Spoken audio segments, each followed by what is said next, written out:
ಕರ್ನಾಟಕದಲ್ಲಿ ನಡೀತಾ ಇರತಕ್ಕಂಥ ಈ ಮತದಾರರ ಪರಿಷ್ಕರಣೆ ಏನಿದೆ ಇದರಲ್ಲಿ ಯಾವುದೇ ರೀತಿ ಅರ್ಥ ಇಲ್ಲ. ಈಗಾಗಲೇ ಇಲ್ಲಿಯ ರಾಜ್ಯದ ಚುನಾವಣಾ ಆಯುಕ್ತರು ಹೇಳ್ತಕ್ಕಂಥದ್ದು ಕೇಂದ್ರದ ಚುನಾವಣಾ ಆಯುಕ್ತರಿಗೆ ಕಳಿಸಿದ್ದೇವೆ, ಅಲ್ಲಿಂದ ಏನು ಡೈರೆಕ್ಷನ್ ಕೊಡ್ತಾರೆ ಅದರ ಮೇಲೆ ಕ್ರಮ ತೆಗೆದುಕೊಳ್ಳಿಕ್ಕೆ ನಾವು ಪ್ರಯತ್ನ ಪಡ್ತೀನಿ ಅಂತ ಹೇಳಿದ್ದಾರೆ. ಒಂದು ಕಡೆ ಈಗ ಆಗಿರತಕ್ಕಂಥ ಪ್ರಕ್ರಿಯೆಯನ್ನ ಸಂಪೂರ್ಣವಾಗಿ ರದ್ದುಗೊಳಿಸಬೇಕು ಅಂತಕ್ಕಂಥದ್ದು ನಮ್ಮ ಒಂದು ಆಗ್ರಹ ಇದೆ. ನಾನು ಸಾಧ್ಯ ಆದರೆ ನಾಡಿದ್ದು ಡೆಲ್ಲಿಗೆ ಹೋಗ್ತೀನಿ. ಹೋದಾಗ ನಮ್ಮ ಚುನಾವಣಾ ಆಯುಕ್ತರನ್ನ ಭೇಟಿ ಮಾಡಿ ಇಲ್ಲಿ ನಡೆದಿರ್ತಕ್ಕಂಥ ಎಲ್ಲ ಘಟನೆಯನ್ನ ಅವ್ರ ಮುಂದೆ ಇಟ್ಟು ಈ ಪ್ರಕ್ರಿಯೆ ನಿಲ್ಲಿಸಿ ಒಂದು ಟ್ರಾನ್ಸ್ಪರೆನ್ಸಿನಲ್ಲಿ ಈ ಒಂದು ಮತದಾರರ ಪರಿಷ್ಕರಣೆ ಆಗ್ತಕ್ಕಂಥದ್ದಕ್ಕೆ ನಾನು ಅವ್ರಿಗೆ ಮನವಿ ಮಾಡ್ತೀನಿ.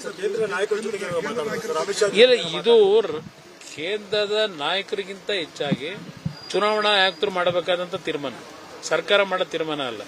ಅದರಿಂದ ಚುನಾವಣಾ ಆಯುಕ್ತರಿಗೆ ಚರ್ಚೆ ಮಾಡ್ತಾರೆ.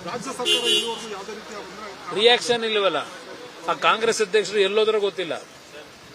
ದಿನಾ ಕಾಮೆಂಟ್ಸ್ ಮಾಡೋರು, ಗೃಹ ಸಚಿವರು ದಿನಾ ಕಾಮೆಂಟ್ಸ್ ಮಾಡೋರು ಎಲ್ಲದಕ್ಕೂ. ಇದಕ್ಕೇನು ಹೇಳ್ತಾರೆ? ಇವತ್ತು ಅಷ್ಟೊಂದು ನಿಯಮಬದ್ಧವಾಗಿ ಕೆಲಸ ನಿರ್ವಹಣೆ ಮಾಡ್ತಕ್ಕಂಥವ್ರು, ಇವರು ಬುದ್ಧಿ ಹೇಳ್ತಕ್ಕಂಥವ್ರು ಇವತ್ತು ರಾಜ್ಯದಲ್ಲಿ ನಡೀತಾ ಇದೆಯಲ್ಲ ಆದಿಬೀದಿ ಒಳಗೆ ಇದೊಂದು ಇದು ನಡೀತಾ ಇದೆಯಲ್ಲ, ಫುಟ್ಪಾತ್ ತೆರವು ಒಂದು ಕಡೆ, ಅದ್ರ ಜೊತೆ ಇಲ್ಲಿ ನಾನು ಹೇಳ್ತಾ ಇರೋದು ಈ SIR ವಿಷಯದಲ್ಲಿ ಆದಿಬೀದಿಲಿ ನಡೆಸ್ತಾ ಇದ್ದಾರೆ. ಈ ಸರ್ಕಾರಕ್ಕೆ ಏನಾದ್ರೂ ಗೌರವ ಮಾನ ಮರ್ಯಾದೆ ಇದ್ರೆ ಇವು ಸರ್ಕಾರದ ಅಧಿಕಾರಿಗಳೇ ಹೋಗಿರೋದಲ್ಲಿ, ಇಲ್ಲ ಚುನಾವಣಾ ಆಯುಕ್ತರಿಗೆ ಇವರಿಂದ ಏನ್ ಡೈರೆಕ್ಷನ್ ಹೋಗಿದೆ, ಈ ತರ ನಡೀತಿದೆ ಆಕ್ಷನ್ ತಗೊಳ್ಳಿ ಅಂತ ಹೇಳಿದ್ದೀರಾ?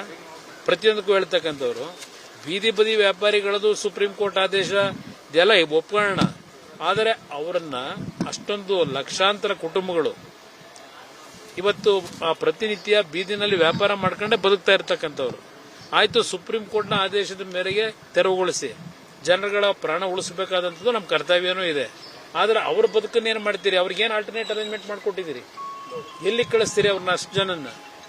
ಇದು ಇರ್ತಕ್ಕಂಥದ್ದು. ಅದರಿಂದ ಸರ್ಕಾರ ಕಾನೂನಿನ ಬಗ್ಗೆ ಚರ್ಚೆ ಮಾಡೋರು ಬದುಕಿನ ಬಗ್ಗೆ ಇವತ್ತು ಏನು ಜೀವನ ಮಾಡಬೇಕಾದಂಥವ್ರಿಗೆ ಅವ್ರಿಗೆ ಆಲ್ಟರ್ನೇಟ್ ಅರೇಂಜ್ಮೆಂಟ್ ಮಾಡ್ಕೊಡ್ಬೇಕಲ್ಲ, ಅದ್ರ ಬಗ್ಗೆ ಇವತ್ತಿನವ್ರಿಗೆ ಏನು ಚರ್ಚೆ ಇಲ್ಲ. ಏನ್ ಮಾಡ್ತೀವಿ ಅಂತ ಹೇಳಿ ಏಕಾಏಕಿ ಅವ್ರನ್ನ ಖಾಲಿ ಮಾಡಿಸಿ ಅವ್ರು ಎಲ್ಲಿಗೆ ಹೋಗ್ಬೇಕು? ಅದಕ್ಕೆ ಪರಿಹಾರ ಕೊಡಬೇಕು ಅನ್ನೋದು ನಾನು ಒಂದು ಸರ್ಕಾರಕ್ಕೆ ಸಲಹೆ ಕೊಡೋದು.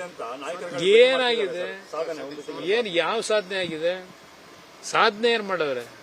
ಬರೀ ಘೋಷಣೆಗಳು ಯಾವ್ದು ಇಂಪ್ಲಿಮೆಂಟ್ ಆಗಿದೆ? 76,000 ಉದ್ಯೋಗ ಅಲ್ವಾ? ಅದ್ರ ಪ್ರಕ್ರಿಯೆ ಎಲ್ಲಿಗೆ ಬಂದು ನಿಂತಿದೆ ಅಂತ ಹೇಳಿದಾರೆ ಏನಾದ್ರು ನಿಮಗೆ? ಇಲ್ಲ ಜನಕ್ಕೆ ಏನಾದ್ರು ತಿಳಿಸವ್ರ? ಘೋಷಣೆಗಳಾಗಿದೆ. ಯಾವ ಕೆಲಸ ಇವತ್ತು ಈ ಸರ್ಕಾರದಲ್ಲಿ ಒಂದು ತಿಂಗಳಿನಲ್ಲಿ ಇಂಪ್ಲಿಮೆಂಟ್ ಆಗಿರೋದು ಹೇಳಿ?